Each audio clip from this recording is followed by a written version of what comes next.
Ако партиите се договорат за законот за јавно обвинителство, тогаш можно е тој да биде донесен и до 30 август. Ова и го рекол собранискиот спикер на американската амбасадорка Кейти Бернс на средбата кога таа прашала дали ќе се заврши работата до 15 септември.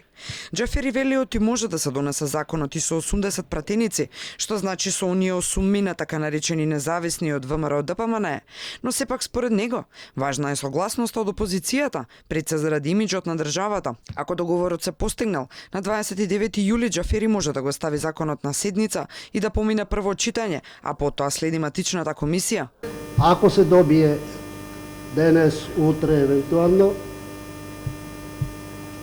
можам да кажам дека 29 јули е денот кога може да се свика седница за да се разгледа тој предлог закон. Ако се добие денес и утре, ако не се добие, здравје. Американската амбасадорка не изборувала во детали со Џафери, но во делот за последните случувања околу СЈО, таа нагласила дека мора да има соодветен епилог, брз и јасен. Во своето прво интервју пак го повика Заев да побара одговорност од владините представници.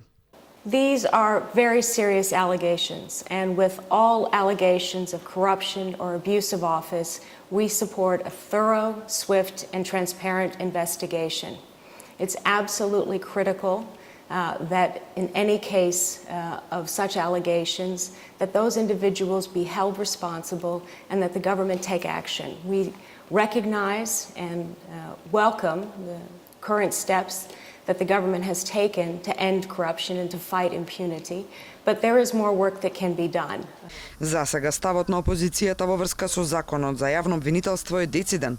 Не се служуваат со замена на една Катица Јанева со друга, под името на Вилма Русковска, и со само прогласената монополска функција на првиот човек на СДСМ и премиер да одлучува за судбината на ова обвинителство, чиј мандат завршува на 15 септември.